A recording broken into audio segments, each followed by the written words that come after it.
여러분 겨울 스포츠 좋아하시나요? 스키부터 스노우보드까지 한국의 강원도에서 그리고 슬로프가 펼쳐진 리조트에서 많은 분들이 겨울 스포츠를 즐기고 계실 텐데요. 오늘은 스키어들의 성지 알프스가 자리하고 있는 스위스에서 온 재미있고 감동적인 사연을 여러분께 들려드리려 합니다. 바로 지금 사연을 들어보겠습니다. 오늘의 사연 시작합니다.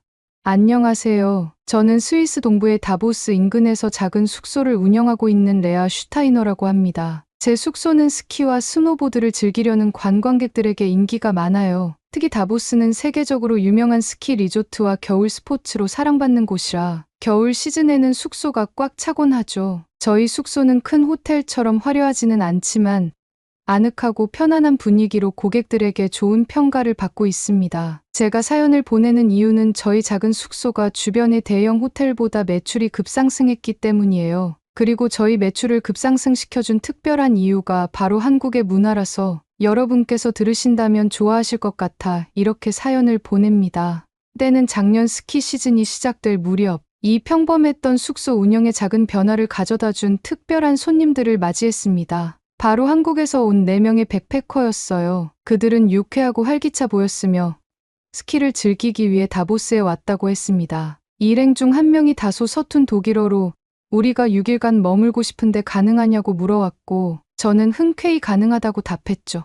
저희 숙소는 장기 투숙도 환영이니까요. 그들은 체크인을 마치고 짐을 정리한 뒤 곧장 스키장으로 떠났습니다. 저는 평소처럼 하루를 마감하며 손님들 덕분에 바빠진 숙소를 보며 흐뭇한 기분을 느꼈습니다. 하지만 진짜 흥미진진한 이야기는 다음 날 아침, 제가 객실 정리를 하던 중에 시작됐습니다. 아침이 밝자마자 저는 다른 손님들이 체크아웃한 방부터 청소를 시작했습니다. 청소는 꽤나 익숙한 일이지만 저는 항상 손님들의 물건을 세심히 다루고 숙소를 깨끗하게 유지하려 노력합니다. 그러던 중 한국인 손님들이 머물던 방에 들어갔을 때 뭔가 평소와는 다른 분위기를 느꼈습니다. 저는 이불과 침대 시트를 정리하기 위해 침구를 들어 올렸는데 그 순간 제 얼굴에 뜨거운 공기가 훅 하고 느껴졌어요.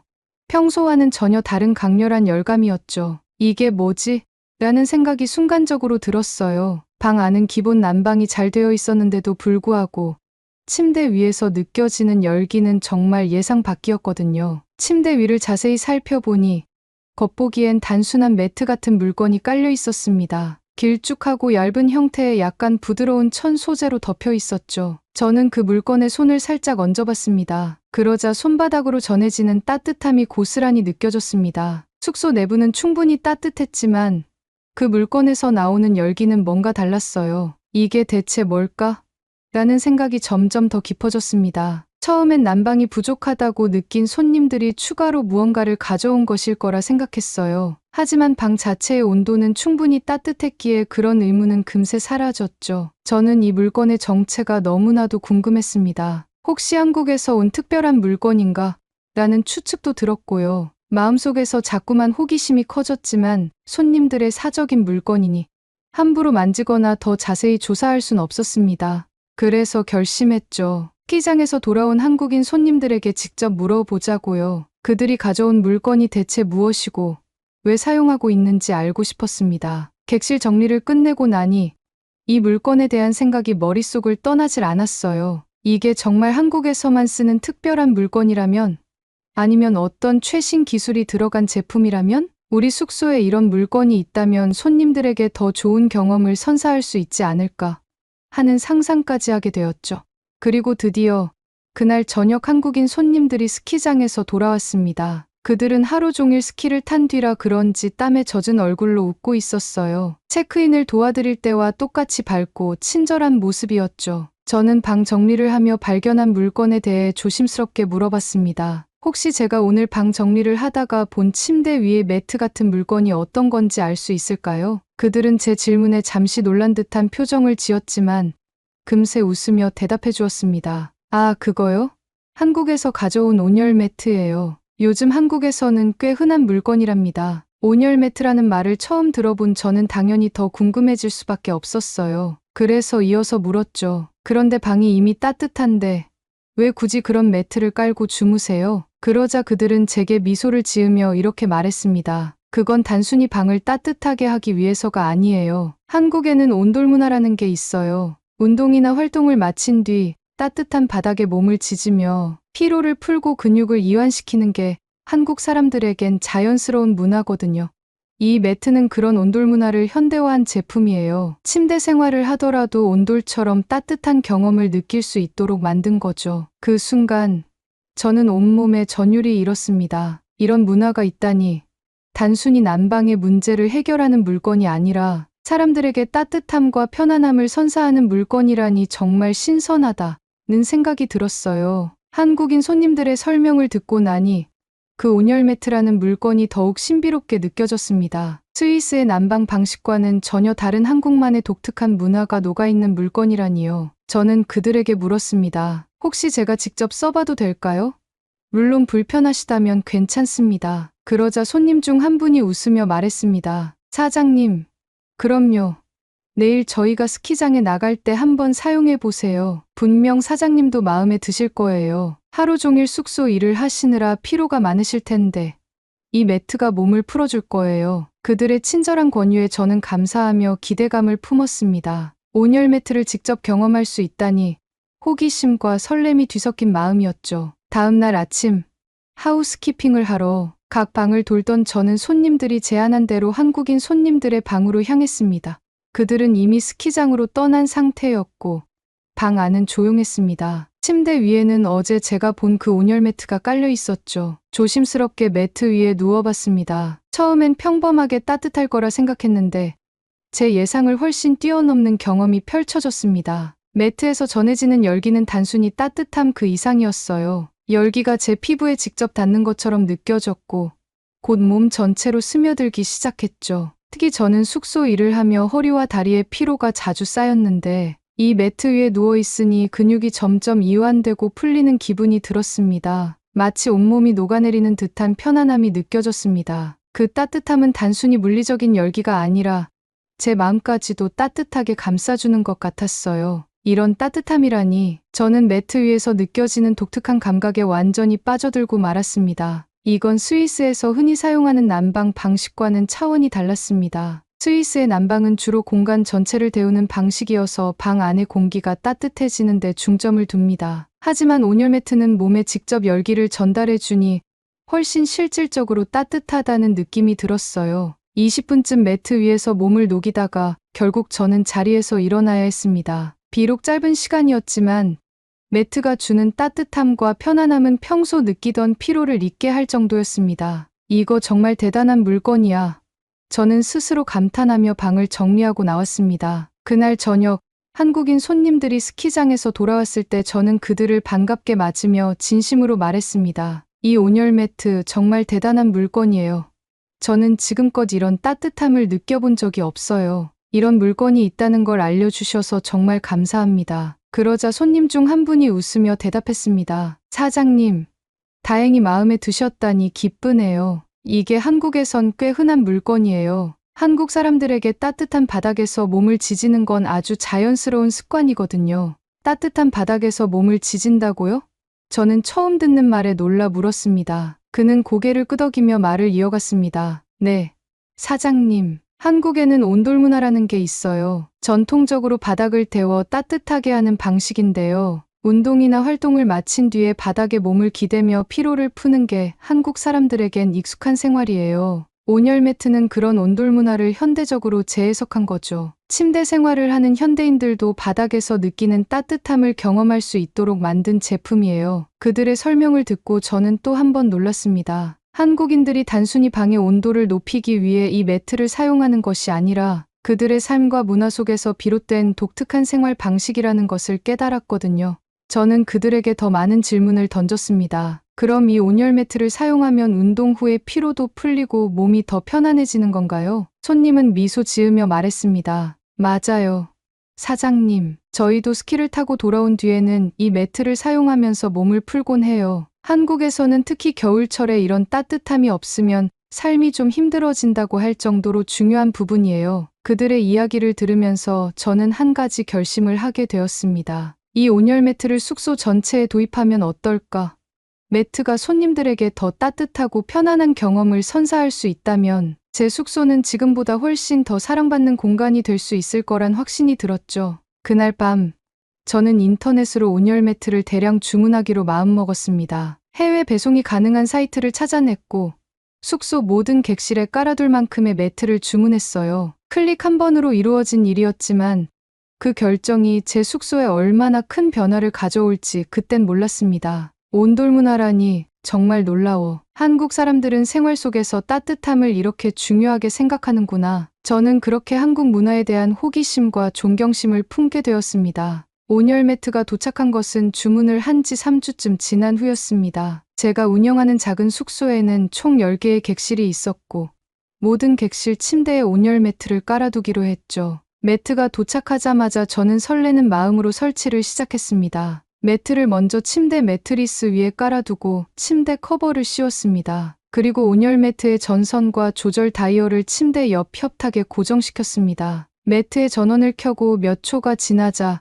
금세 따뜻한 기운이 올라오기 시작했습니다. 따뜻함이 은은하게 침대 위로 퍼지는 것을 보니 기분이 좋더군요. 이 매트가 손님들에게 얼마나 편안함을 줄지 기대가 커졌습니다. 저희 숙소가 위치한 다보스는 겨울철이면 기온이 영하 10도 이하로 내려가는 날이 많아 손님들이 종종 춥다는 불만을 이야기하곤 했는데 이제 그런 걱정은 완전히 사라질 것 같았어요. 저는 매트를 깔아둔 뒤 숙소 카운터에 작은 안내문을 붙였습니다. 새로운 온열 매트가 모든 객실 침대에 설치되었습니다. 사용법은 간단하며 따뜻하고 편안한 잠자리를 제공합니다. 사용해보시고 마음에 드신다면 언제든 카운터에 문의해주세요. 며칠 후 첫 손님들이 체크인했습니다. 저는 그들에게 새롭게 설치된 온열 매트에 대해 간단히 설명했죠. 저희 숙소의 모든 침대에는 한국에서 온 특별한 온열 매트가 설치되어 있습니다. 사용해보시면 몸이 따뜻하고 피로가 풀리는 걸 느끼실 거예요. 그날 저녁, 손님들이 방으로 들어가고 얼마 지나지 않아 카운터 벨이 울렸습니다. 저는 무슨 일이 있나 싶어 달려갔는데 손님들은 놀랍다는 듯 웃으며 이렇게 말했습니다. 사장님, 이 매트 어디서 구하신 거예요?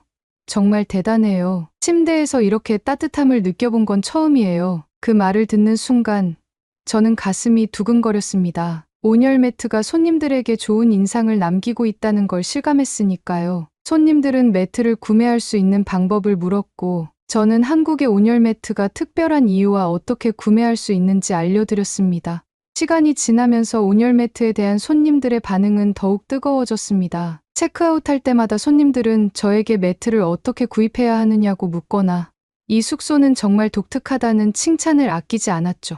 하지만 이 변화는 단순히 손님들의 반응으로만 끝나지 않았습니다. 온열 매트를 설치한 후 이것에 대한 정보를 예약 사이트에 적어서 온라인 홍보까지 시작했습니다. 그러자 저희 숙소의 예약률이 눈에 띄게 증가하기 시작했습니다. 한국 이외의 외국인 관광객들과 국내 이용객들이 색다른 경험을 위해 예약을 많이 해주었고 특히 한국에서 온 관광객들의 예약이 급증했어요.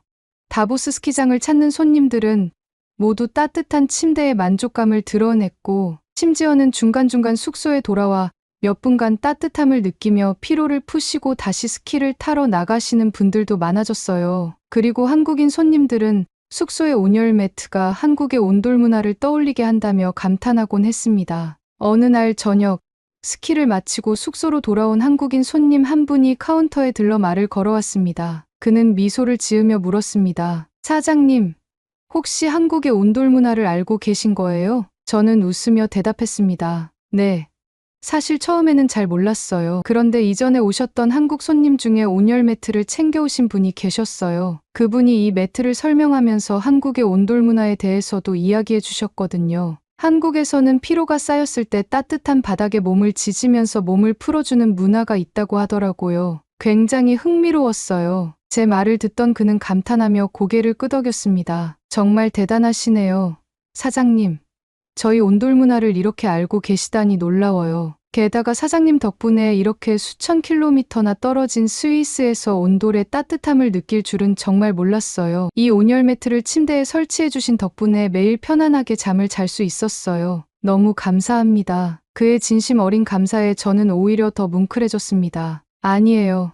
제가 더 감사드려요. 온열 매트를 알게 되고 사용해 보니 저희 숙소를 찾는 손님들이 더 편안해하시고 좋아하시더라고요. 한국의 온돌 문화가 이렇게 좋은 영향을 줄 줄은 상상도 못했어요. 알려주신 덕분에 저희 숙소도 더 따뜻한 곳이 된 것 같아요. 그는 잠시 고개를 끄덕이더니 말을 이었습니다. 사장님, 사실 한국 사람들에게 따뜻함은 단순히 몸을 데우는 걸 넘어선 의미가 있어요. 가족들이 따뜻한 바닥에 모여 앉아 함께 이야기를 나누거나 피곤할 때 온돌에서 몸을 풀며 안식을 찾는 건 저희에게 아주 특별한 추억이자 삶의 방식이거든요. 그래서 이 숙소에서 그 따뜻함을 느낄 수 있었던 게 더 큰 감동으로 다가왔어요. 저는 그의 말을 들으며 한국의 온돌 문화가 단순히 난방 방식이 아니라 사람들의 정서와 생활을 담고 있다는 걸 느낄 수 있었습니다. 그런 문화라니 정말 멋지네요. 따뜻한 바닥에서 가족들이 함께 시간을 보내는 모습이 상상만 해도 정말 아름다워요. 그는 웃으며 말했습니다. 맞아요. 그런 따뜻함이 저희 한국 사람들에겐 특별한 의미로 남아 있어요. 그런데 여기에서 그 온돌의 따뜻함을 다시 느낄 수 있다는 게 정말 신기하고 감동적이었어요. 사장님께 진심으로 감사드려요. 저는 그의 말에 따뜻한 미소로 답했습니다. 이 숙소에서 그렇게 느껴주셨다니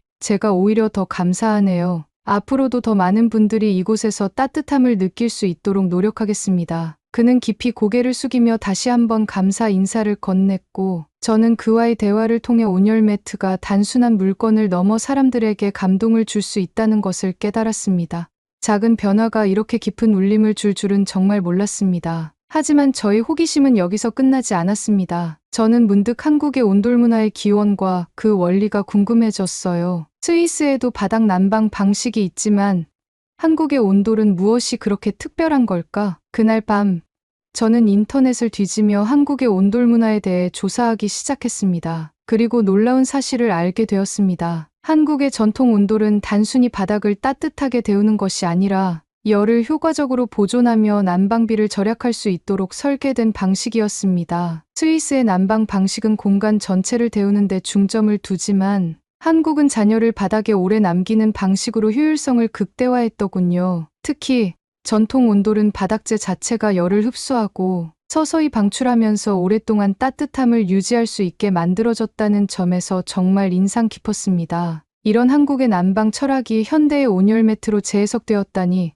저는 점점 더 한국의 문화가 궁금해졌습니다. 한번 직접 경험해보고 싶어. 그렇게 저는 스키 시즌이 끝나는 대로 한국에 가서 온돌 문화를 직접 체험해보겠다는 결심을 하게 되었습니다. 스키 시즌이 끝난 뒤 저는 처음으로 한국행 비행기에 몸을 실었습니다. 여행 내내 설렘으로 가득했어요. 공항에 도착하자마자 제가 가장 먼저 예약한 곳은 전통 한옥 숙소였습니다. 온돌 문화의 진수를 경험하기 위해 꼭 가야 한다는 추천을 들었기 때문이죠. 한옥에 도착했을 때 저는 따뜻한 바닥이 주는 특별한 감각을 몸소 체험했습니다. 얇은 요위에 누웠는데 바닥에서 은은하게 올라오는 따뜻함이 마치 알프스의 태양 아래에서 느껴지는 온기처럼 기분 좋았습니다. 방 안에 가득한 잔열은 몸과 마음을 동시에 녹여주는 듯했어요. 숙소 주인은 저에게 전통 온돌의 원리에 대해 자세히 설명해 주었습니다. 온돌은 뜨거운 연기가 굴뚝을 통해 바닥 아래를 지나가도록 만들어진 구조예요.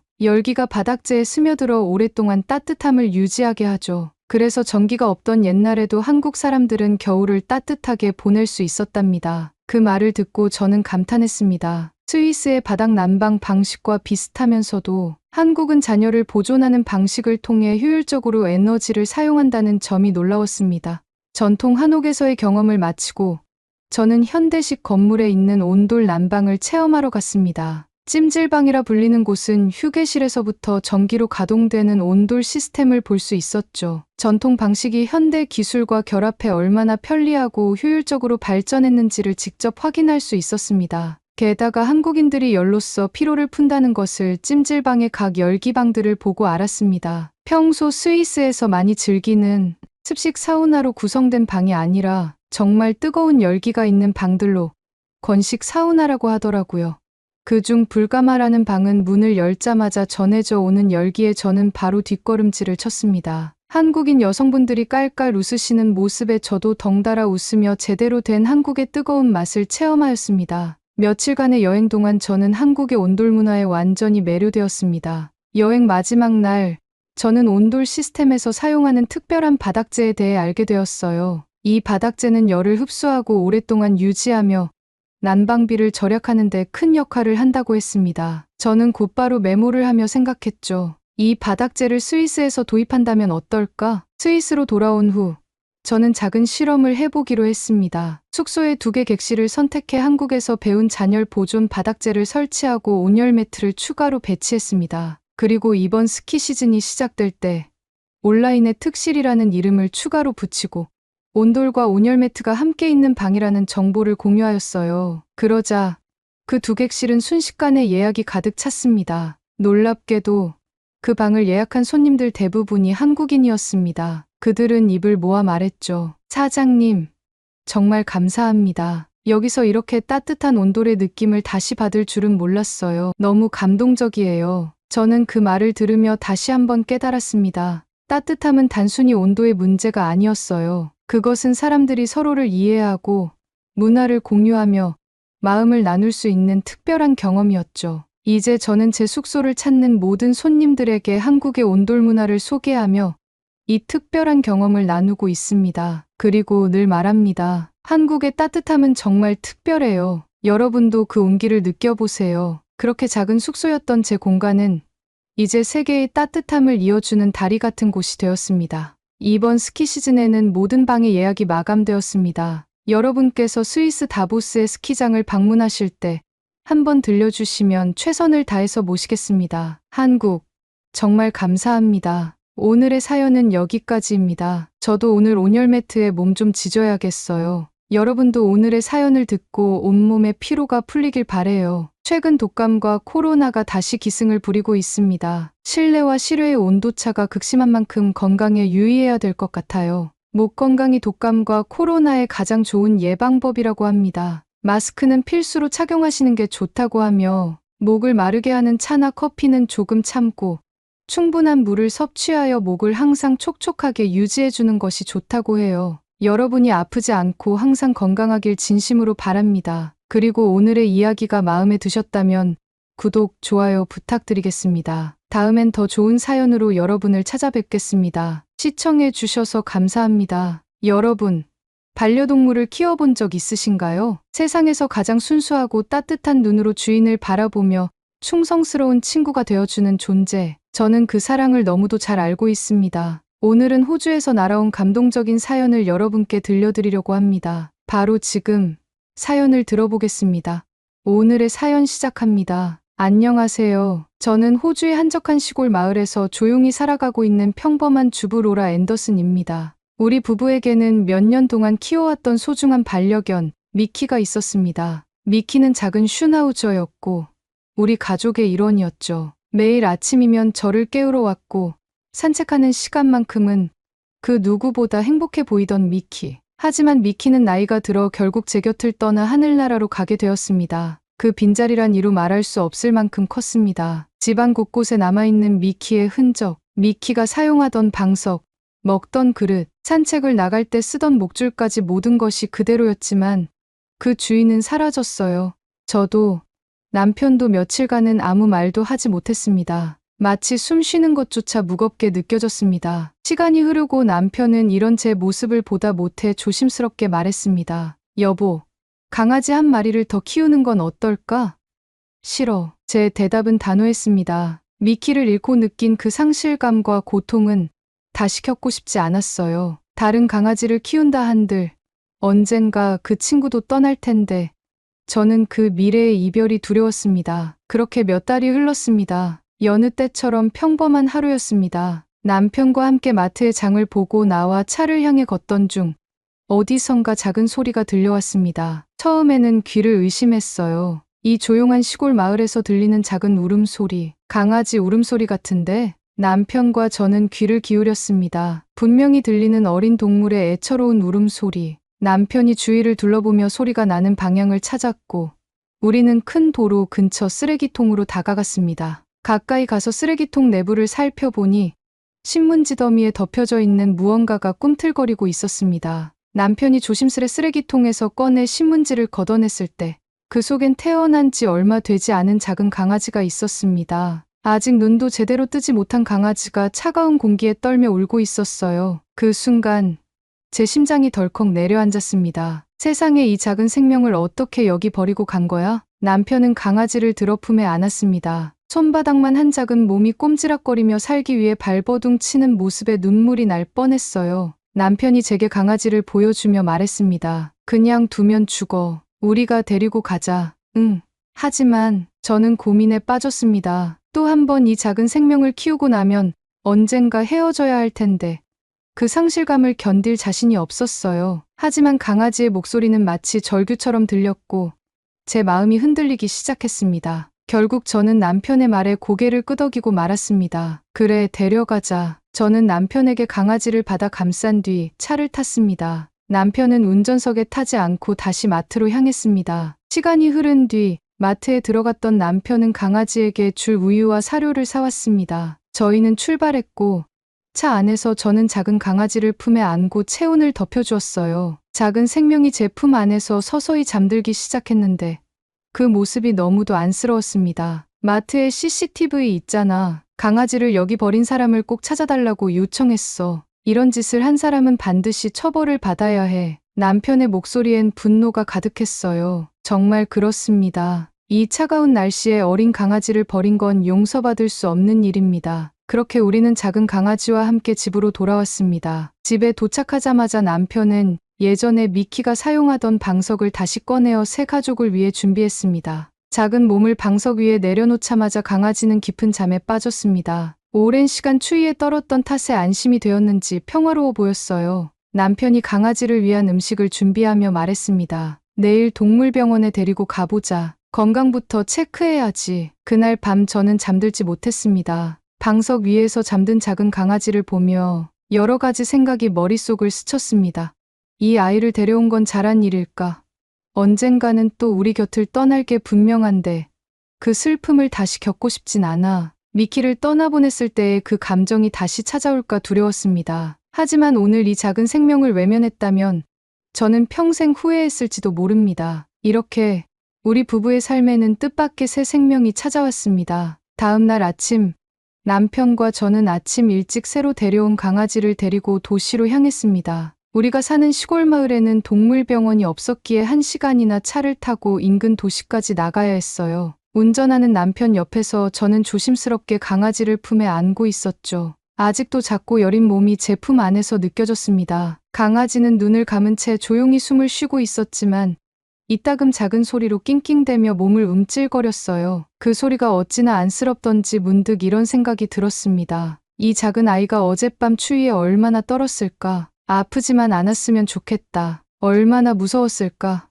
제발 조금만 버텨줘. 제 마음 한구석에선 아직 미키의 빈자리가 느껴졌지만 눈앞에 강아지를 보며 한 가지는 확실했어요. 이 아이를 끝까지 지켜주겠다는 마음이 점차 자리를 잡기 시작했습니다. 도시에 도착해 동물병원 문을 열고 들어가자 따뜻한 공기가 얼굴을 스쳤습니다. 병원 안은 이미 많은 동물과 그 주인들로 북적이고 있었어요. 큰 대형견부터 작고 귀여운 고양이까지 하지만 제 품 안에 안겨있는 강아지는 다른 동물들과 다르게 유난히 작고 조용했습니다. 접수해 드릴게요. 강아지 이름이 어떻게 되나요? 접수대 직원이 물었을 때 저는 잠시 멈칫했어요. 아직 이름을 지어주지 않았거든요. 이름은 아직 없어요. 어제 데려온 아이라서요. 직원은 놀란 눈으로 작은 강아지를 바라보더니 접수를 마무리했습니다. 진료 순서가 되어 수의사 선생님이 우리를 불렀고 저는 조심스럽게 강아지를 진료대 위에 올려놓았습니다. 수의사는 꼼꼼하게 강아지를 살폈어요. 체온을 재고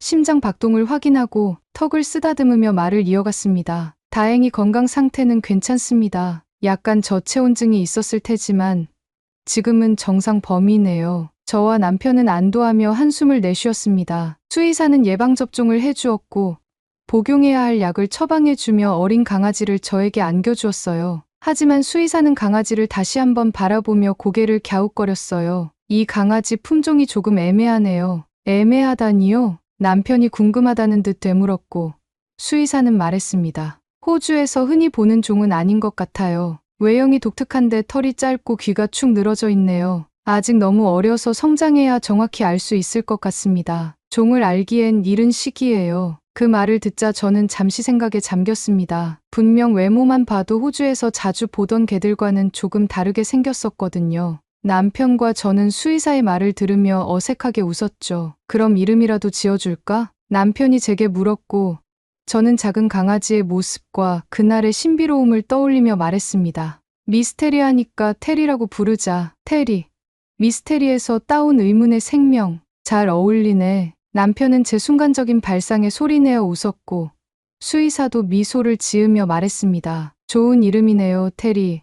앞으로 이 아이가 잘 자라주길 바랍니다. 보호자분들이 따뜻한 마음을 가지고 있어 보여서 앞으로 잘 자랄 것 같습니다. 그렇게 테리는 우리 가족이 되었습니다. 처음엔 작은 몸집의 방석 속에 폭 파묻혀 자는 모습이 귀여웠어요. 우리는 미키의 물건들을 꺼내 테리에게 주었고 테리는 새 주인과 새 환경에 빠르게 적응해 나가기 시작했습니다. 며칠이 흐른 어느 날 마트에서 연락이 왔습니다. 강아지가 버려진 날에 CCTV 확인했는데 범인의 차량이 찍혔다는 것이었어요. 남편은 바로 마트로 향했고 저는 테리와 함께 집에 남아 있었습니다. 소파에 앉아 잠든 테리를 바라보며 생각했습니다. 누가 이런 작은 생명을 버렸을까?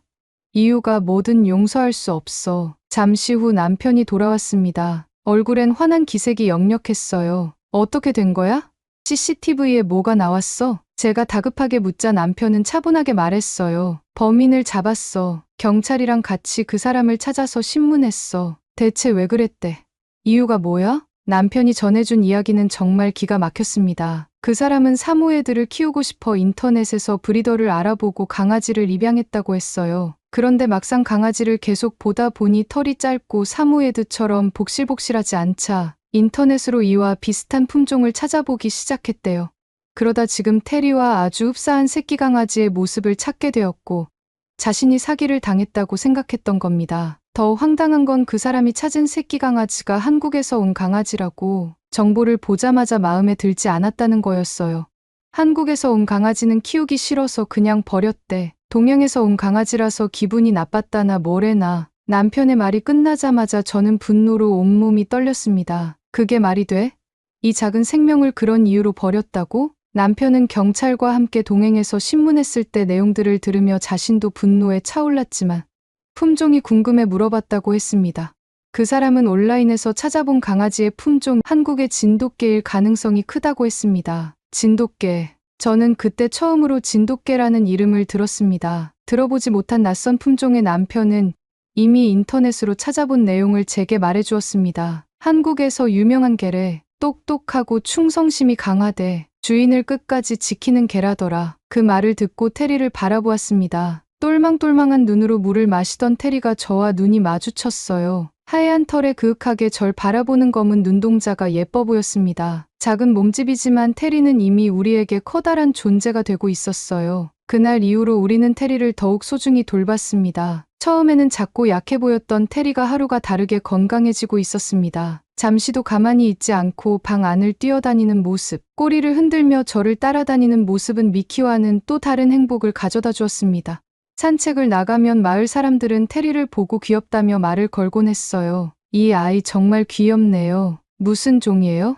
아직 더 커봐야 알 것 같은데 진돗개라는 품종인 것 같아요. 한국에서 유명한 강아지래요. 진돗개라는 이름이 아직 생소했지만 그 이름을 말할 때마다 왠지 모르게 자랑스러워졌습니다. 마치 테리가 우리에게 자랑할 만한 특별한 존재가 된 것처럼 느껴졌어요. 그렇게 테리는 우리 집에 행복과 웃음을 가져다주는 존재가 되었습니다. 미키가 떠난 자리를 채운 건 아니지만 테리는 새로운 사랑과 믿음을 심어주었죠. 이 작은 생명과 함께하는 시간이 얼마나 소중한지 다시금 깨닫게 되었습니다. 테리가 우리 곁에 온 지도 몇 달이 흘렀습니다. 처음에는 작고 여린 몸으로 방석에 폭 파묻혀 잠만 자던 테리는 어느새 훌쩍 자라 건강하고 늠름한 모습으로 변해갔습니다. 짧았던 털은 부드럽게 빛났고 눈빛은 어느 때보다 맑고 단단했습니다. 마치 우리를 믿고 따라오는 듯한 눈망울이었죠. 테리는 커갈수록 귀가 점점 펴지기 시작했고 하늘을 찌를 듯한 세모 모양으로 귀가 쫑긋하게 서기 시작했어요. 새끼 강아지일 때는 아주 작던 체구도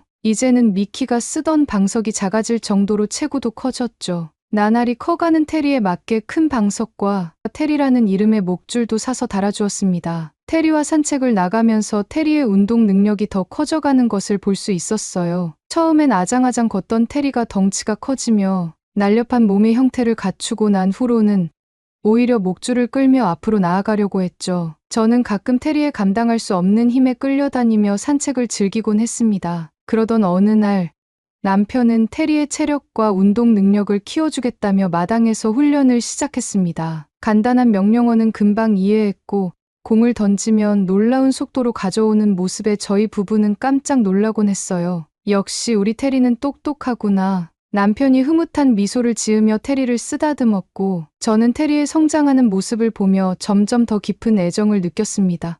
하지만 행복한 일상은 생각보다 빨리 깨지고 말았습니다. 그것은 어느 겨울밤 평소와 다름없이 조용하고 평화로운 저녁이었습니다. 식사를 마친 후 남편과 함께 소파에 앉아 TV를 보고 있었죠. 집 안은 따뜻했고 테리는 평소처럼 소파 근처에 누워 조용히 잠들어 있었습니다. 작은 숨소리와 함께 흘러가던 평온한 시간이었어요. 그런데 그 순간 테리가 갑자기 벌떡 일어났습니다. 테리의 귀는 연신 쫑긋대고 있었고 무언가에 집중하는 듯 보였어요. 테리야, TV 소리가 시끄러워. 소리 줄여줄까? 하지만 테리는 반응하지 않았고 계속해서 귀를 쫑긋하며 무언가를 들으려는 듯한 행동을 취했어요. 그러더니 갑자기 테리는 현관문 쪽으로 뛰어가더니 문을 긁기 시작했습니다. 처음에는 산책을 가고 싶어 그러는 줄 알았죠. 하지만 이미 오늘 산책을 다녀온 터라 저는 고개를 저으며 말했습니다. 테리, 오늘은 안 돼. 산책 끝났어. 그런데 테리는 멈추지 않았습니다. 문을 긁는 것도 모자라 낑낑거리며 우리를 바라보았어요. 남편이 조금 엄하게 말했습니다. 테리, 그만. 산책은 내일 하자. 하지만 평소 순둥이 같았던 테리가 갑자기 소파로 다가와 짖기 시작하는 거 아니겠어요? 테리는 짖는 일이 거의 없었기 때문에 저와 남편은 깜짝 놀랐어요. 남편은 당황해 테리를 훈육하듯 말했습니다. 테리, 조용히 해. 저는 테리가 무언가에 반응을 하고 있다고 생각을 했고 테리를 진정시키기 위해 소파에서 일어나 테리를 쓰다듬어 주려고 손을 뻗었습니다. 그 순간 테리가 제게 다가와 제 팔소매를 물었습니다. 그리고는 문 쪽으로 저를 끌어당기려 했어요.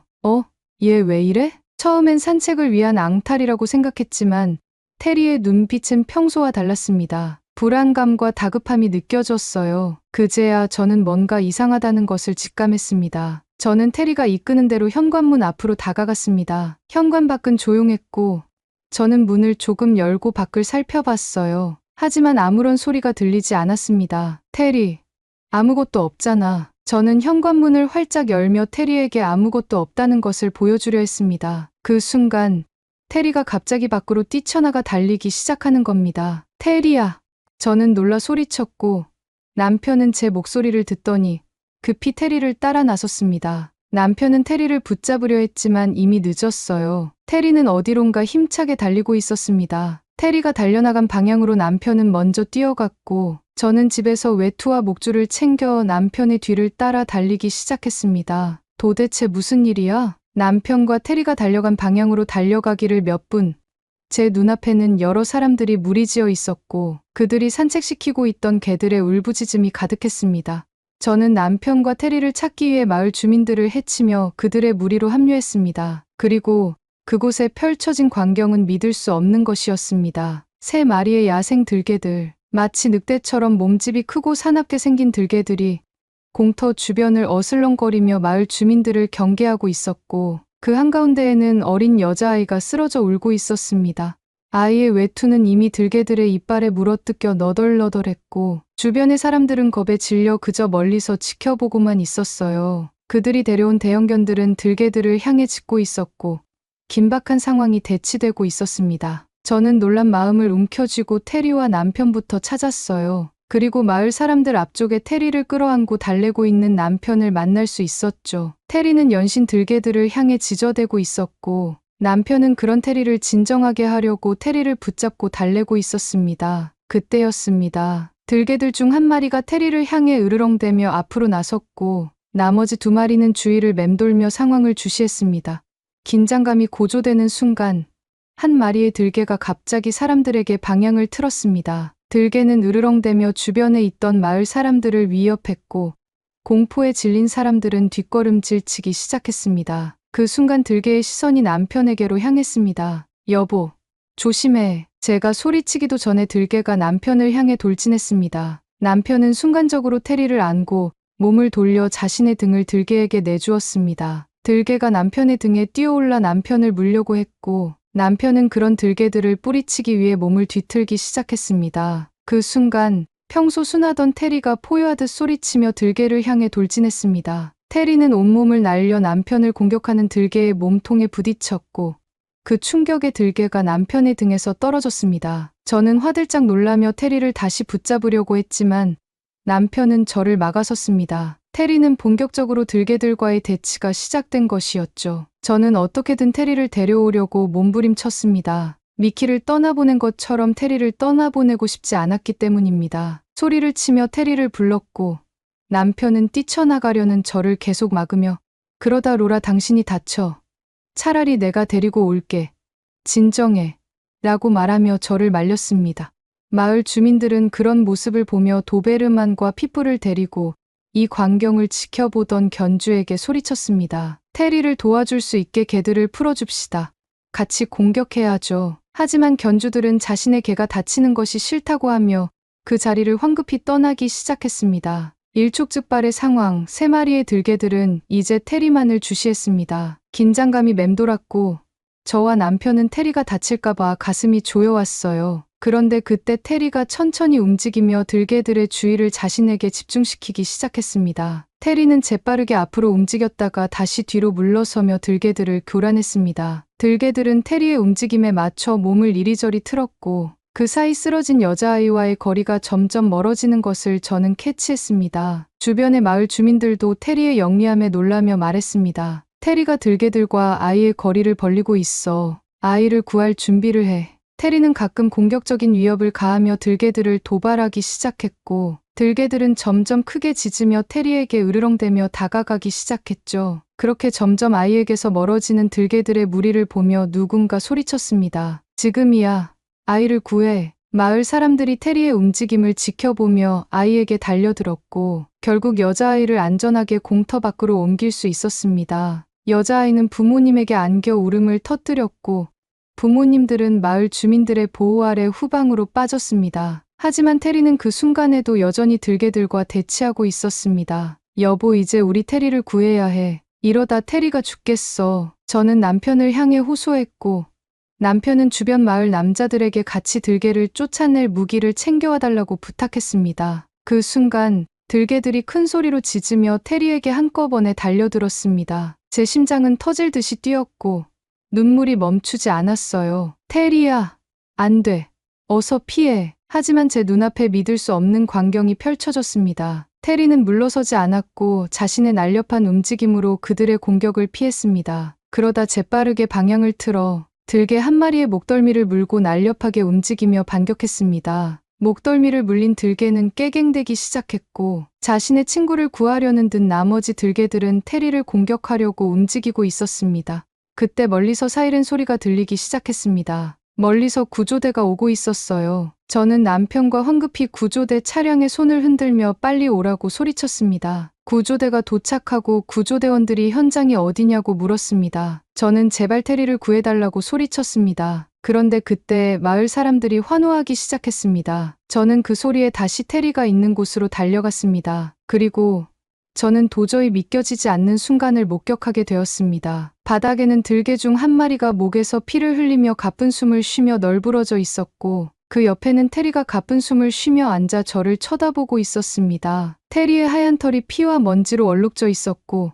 저도 모르게 몸이 반응하여 테리를 끌어안았습니다. 테리야, 괜찮아? 테리의 입가와 몸에 묻은 피를 닦으며 하염없이 눈물이 흘렀습니다. 테리는 힘겹게 숨을 몰아쉬며 제게 눈을 맞추었고 제 뺨에 흐르는 눈물을 핥으며 저를 달래주는 듯한 행동을 취했습니다. 테리의 눈빛에는 마치 난 괜찮아, 해냈어 라는 메시지가 담겨 있는 것 같았어요. 마을 주민들이 말하길 사이렌 소리에 놀란 2마리의 들개는 숲속으로 달아났고 테리가 마지막까지 붙잡고 있던 들개 한 마리는 지친 듯 바닥에 몸을 축 늘어뜨렸다고 했습니다. 남편은 테리를 안고 있는 저를 안아주며 이제 다 끝났으니 테리를 데리고 병원에 가자고 했습니다. 그렇게 테리를 안고 마을 주민들 사이를 지나갈 때 주민들은 박수를 치며 말했습니다. 이 강아지가 아니었으면 큰일 날 뻔했어. 정말 대단한 용기야. 무슨 종이야? 남편이 자랑스럽게 말했습니다. 이 아이는 한국에서 온 진돗개예요. 정말 용감하고 충성스러운 개죠. 사람들은 웅성대며 테리라는 이름을 연호하기 시작했고 저는 테리가 살아있음에 안도했습니다. 남편은 구조대에게 축 늘어진 들개가 어떻게 되는지 물었고 구조대는 병원으로 후송하여 치료 후 동물보호센터로 인계된다고 했습니다. 모든 상황이 종료되었고 저와 남편은 테리를 데리고 병원으로 향했습니다. 병원에 도착하여 자초지종을 설명하고 진료를 보니 다행히 큰 부상은 없었고 간단한 치료만으로 괜찮아질 수 있었습니다. 체력을 많이 소모해서 영양제 처방도 받고 다친 부위를 소독하고 치료를 하는 것으로 마무리되었습니다. 병원을 나와 집으로 돌아오는 차 안, 놀란 마음을 추스리고 가다 테리를 바라보았습니다. 테리는 뒷좌석에서 창밖을 바라보고 있었습니다. 마트에서 처음 봤던 작은 강아지가 이제는 마을을 구한 용맹한 개가 된 모습을 보니 그동안의 시간이 파노라마처럼 스쳐 지나갔습니다. 뒷좌석에 조용히 앉아 창밖을 보는 테리의 모습을 보니 그 모습이 멋져 보였습니다. 피곤한 기색이 역력했지만 테리의 눈빛은 여전히 강인했고 평온해 보였어요. 마트 앞에서 낑낑거리던 작은 강아지가 이토록 멋진 존재로 성장하다니 남편과 저는 번갈아가며 테리를 바라보았고 마음속에 감사함과 뿌듯함이 밀려왔습니다. 우리 테리, 정말 대단한 일을 했어. 남편이 나직이 말하며 웃었고 저도 그 말에 고개를 끄덕였습니다. 그날 밤 테리는 우리뿐만 아니라 마을의 영웅이 되었습니다. 다음 날 아침, 우리는 테리를 데리고 다시 마을을 나섰습니다. 동네 사람들은 테리의 이야기를 이미 들었는지 모두가 우리를 반갑게 맞아주었습니다. 이 개가 그 영웅 강아지라면서요?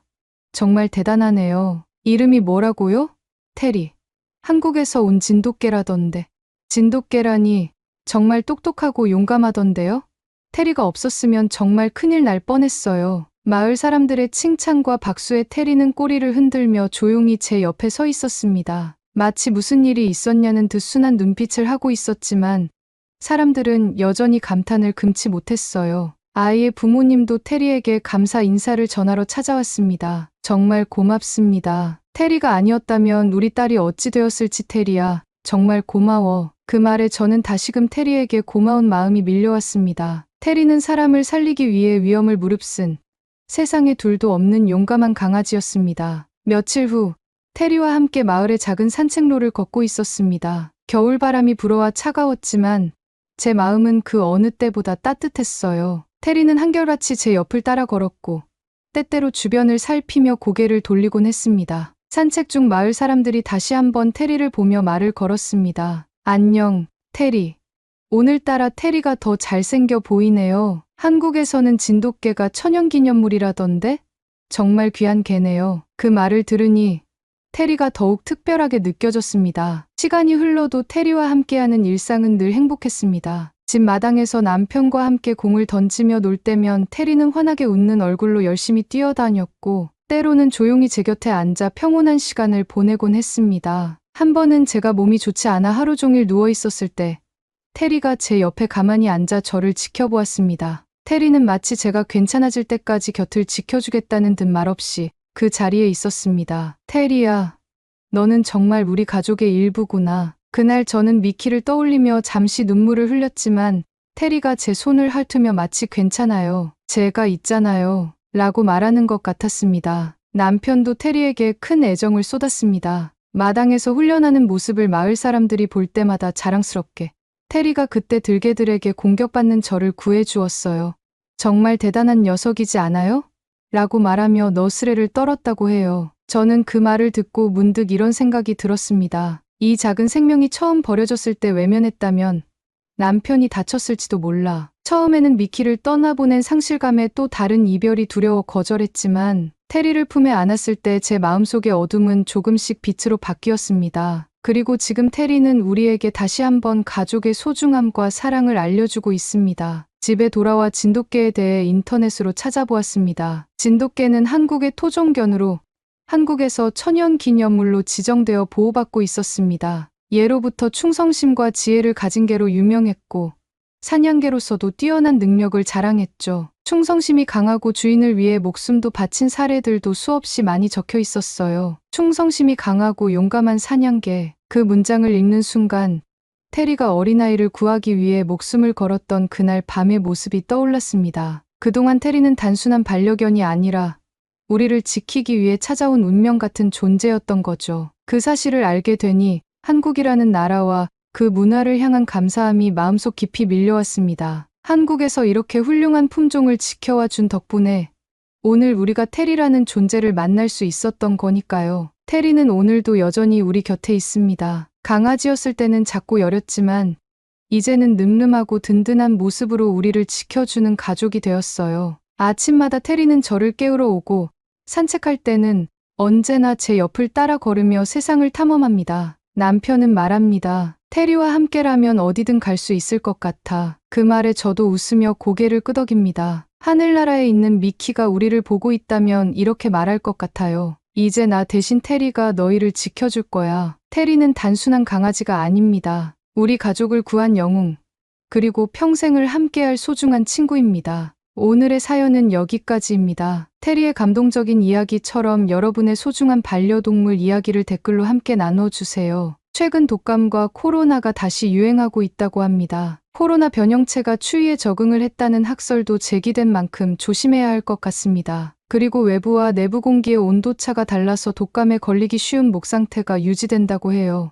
목 건강이 독감과 코로나의 가장 좋은 예방법이라고 합니다. 마스크는 필수로 착용하시는 것을 권장드리며 목을 마르게 하는 차나 커피는 되도록 멀리하고 미온수 섭취로 목을 항상 촉촉하게 유지해주는 것이 좋다고 해요. 여러분이 아프지 않고 항상 건강하길 진심으로 바랍니다. 그리고 오늘의 이야기가 마음에 드셨다면 구독, 좋아요 부탁드리겠습니다. 다음엔 더 좋은 사연으로 여러분을 찾아뵙겠습니다. 시청해 주셔서 감사합니다.